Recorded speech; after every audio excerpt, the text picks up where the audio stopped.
Assalamualaikum warahmatullahi wabarakatuh. Di video yang ketiga ini, Pak Basir ingin menyampaikan tentang penerapan listrik statis dalam kehidupan sehari-hari. Kalau kemarin kita belajar tentang konsep fisikanya, hari ini kita belajar tentang konsep penerapannya. Ini sebagian besar terkait dengan ada beberapa yang terkait dengan biologi, ada beberapa juga yang terkait dengan peralatan yang terkait dengan listrik statis.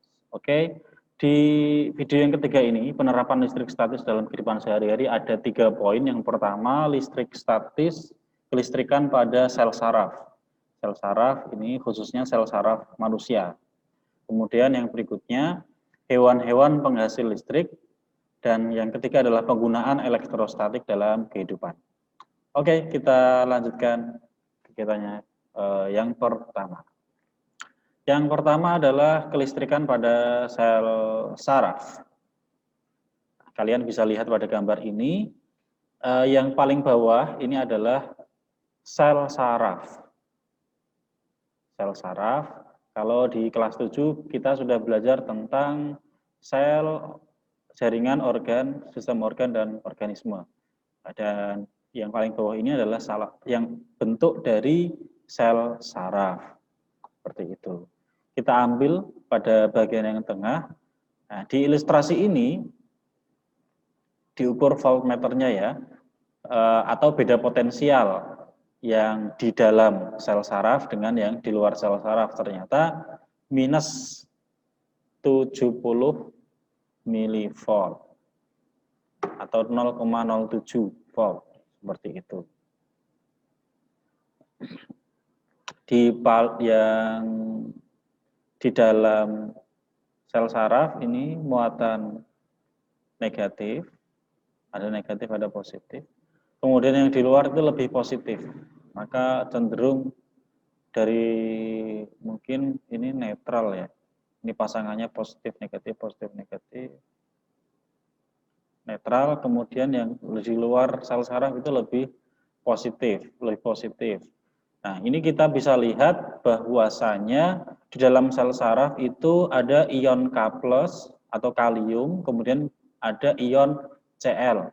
Kemudian yang di luar ada ion natrium, Na+. Nah, oke, seperti itu dulu, bahwa beda potensial yang di dalam sel saraf dengan yang di luar itu sekitar minus 70 milivolt.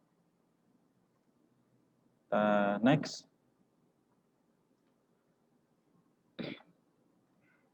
Neurotransmitter dilepaskan dari suatu sel saraf mengakibatkan impuls. Diteruskan ke sel saraf berikutnya. Neurotransmitter tersebut mengakibatkan muatan Na+ masuk ke dalam sel saraf berikutnya. Yang kemudian saat muatan positif Na+ masuk ke dalam sel saraf melalui membran sel, maka terjadilah aliran impuls. Oh, ternyata Na+-nya nanti bisa masuk melalui ini. Neurotransmitter itu adalah sejenis, neurotransmitter adalah semacam senyawa kimiawi yang dilepaskan oleh tubuh. Yang ini yang nantinya disebut rangsangan atau impuls ya. Na+-nya masuk ke dalam sel, kemudian nanti saat impuls telah mencapai ujung sel saraf, neurotransmitter akan dilepaskan kembali menuju sel tujuan untuk dibahasakan. Nah, seperti ketika tangan kita terbakar, tangan kita merasakan panas, kemudian dikirimkan ke otak dan diterjemahkan sehingga kita mengangkat tangan kita supaya tidak panas, seperti itu. gambarannya. Nah, ini bagian-bagiannya ada yang pertama dendrit, badan sel, akson, kemudian mielin, nodus Ranvier. Lebih tepatnya mana Pak? Bentar, kita cari. Oh, ini sudah ganti ya. Ya, ini yang di sini. Yang ungu di sini, ya kita ada kursornya ya. Kalau saya pakai annotation. Ini adalah nukleus.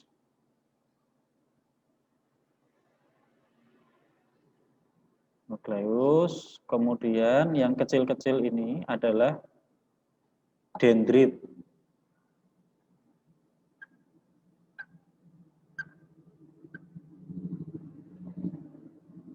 Dendrit. Kemudian yang menggelembung besar di samping-sampingnya nukleus adalah badan sel.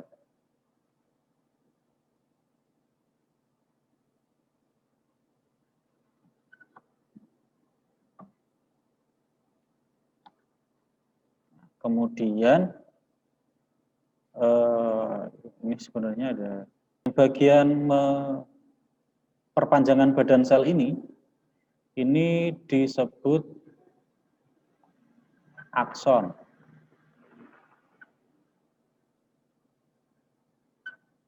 Kalau akson ini Pak Besar gambarkan ya, ini akan ada gelondong-gelondong seperti ini, kayak sosis gitu. Nah, di dalamnya ini adalah akson.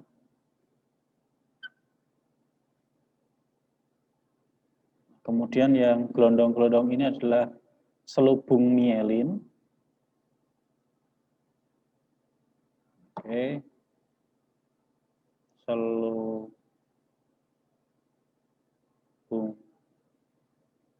mielin.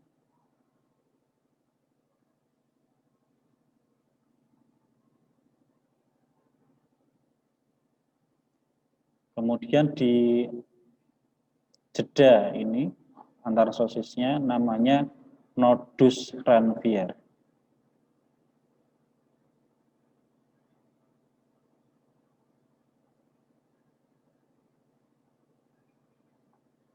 Nah, kemudian nanti di pertemuan antara, kita ganti.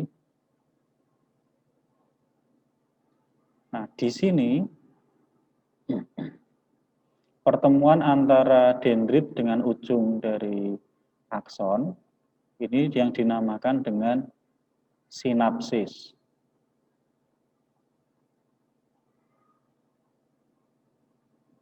Jadi sel saraf ini tidak panjang ya panjang tapi panjang dalam ukuran sel. Nanti mereka akan sambung menyambung sehingga dapat mencapai sel tujuan.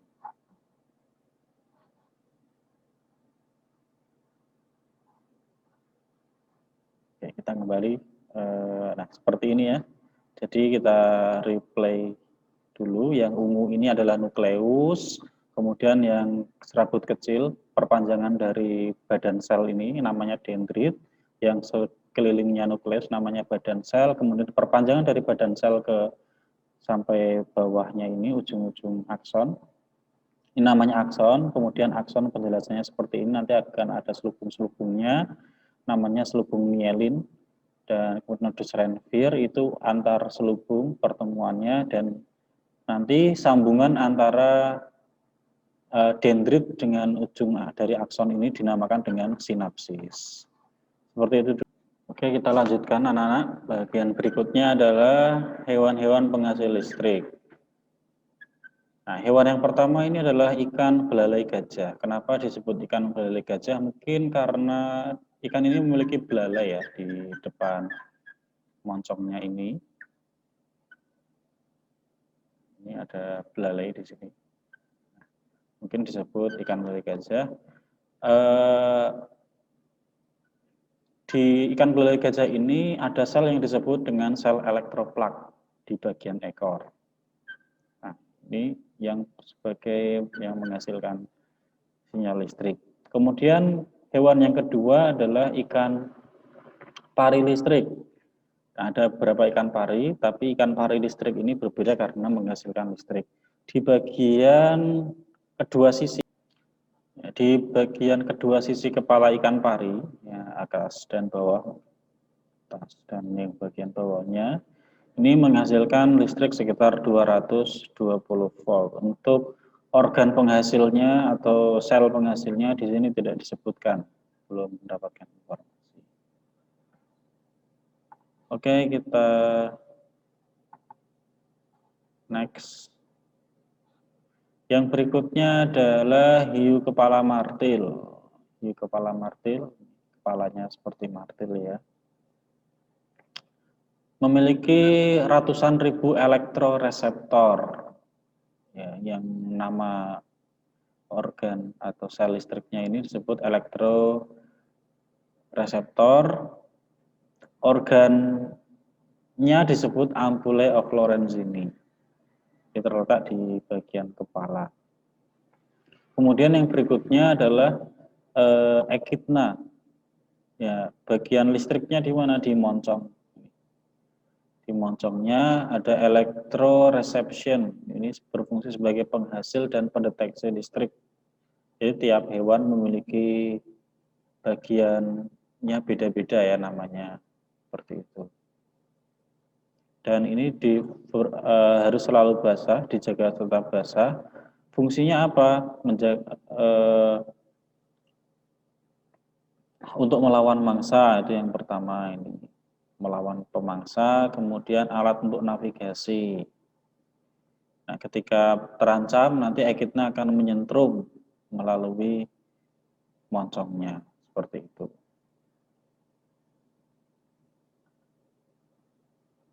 Lanjut. Yang berikutnya, nah ini yang cukup familiar bagi kita adalah belut listrik. Belut listrik ini memiliki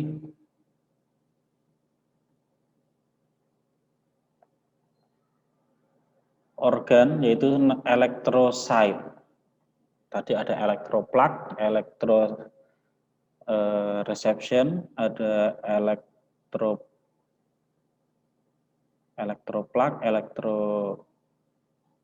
reception,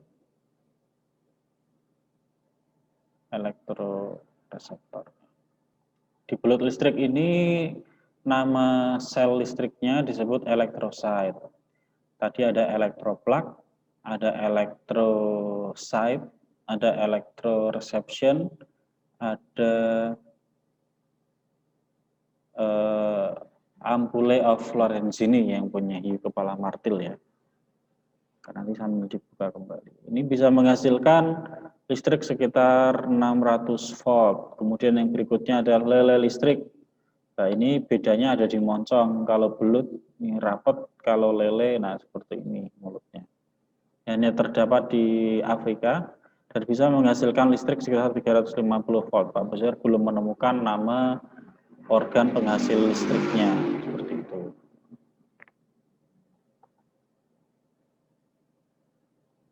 Oke, lanjut yang berikutnya adalah ini yang terakhir pada bagian ini, penggunaan elektrostatik dalam kehidupan. Ini yang pertama adalah alat penyaring debu, pengendap asap ya, pengendap asap. Skema rangkaiannya seperti ini. Di bagian cerobongnya dialiri yang positif, salah satu kutub seperti itu, kemudian yang negatif dialirkan. Insulator ini adalah benda yang tidak menghantarkan listrik ya, bukan penghantar. Nah, sehingga nanti udaranya akan atau asapnya akan bermuatan listrik dan menempel pada dinding yang bermuatan listrik sebaliknya. Ingat, positif dan negatif nanti akan tarik menarik seperti itu. Nah, ini misalnya kalau dindingnya bermuatan positif, kemudian udaranya nanti bermuatan negatif, nanti partikelnya akan tertempel di dinding cerobong asap itu, sehingga menghasilkan asap yang putih, yang bersih, dan untuk jelaganya nanti tinggal dibersihkan atau dibuang. Oke, next. Yang berikutnya adalah ini pengecat mobil. Nah, ketika cat ini yang atasnya ini cat, kemudian disemprot ada udara sehingga udara keluar, catnya bergesekan dengan apa ini? Dinding penyemprotnya, nanti cat tersebut akan bermuatan listrik, entah itu muatan listrik positif atau negatif. Nah, kemudian yang mobil ini diberi muatan listrik juga. Kalau misal nanti catnya ternyata jadi negatif, nah ini tinggal dialiri muatan positif, dan nanti catnya akan nempel secara merata, insya Allah. Kemudian yang berikutnya adalah fotokopi. Fotokopi ini menerapkan konsep elektrostatis. Komponen utamanya ada pada toner. Tonernya di mana Pak? Besar belum bongkar-bongkar ya. Sekitar ini untuk tempat kertas, kemungkinan di bagian sini tempat tonernya. Toner bermuatan listrik, nanti dibuat bermuatan listrik kemudian menempel pada kertas. Seperti itu. Kita lanjutkan yang berikutnya. Oke, alhamdulillah sudah selesai di akhir materi kali ini. Kita akan lanjutkan di video yang berikutnya, yaitu tentang latihan ya, latihan soal. Terima kasih atas perhatiannya. Wassalamualaikum warahmatullahi wabarakatuh. See you next time.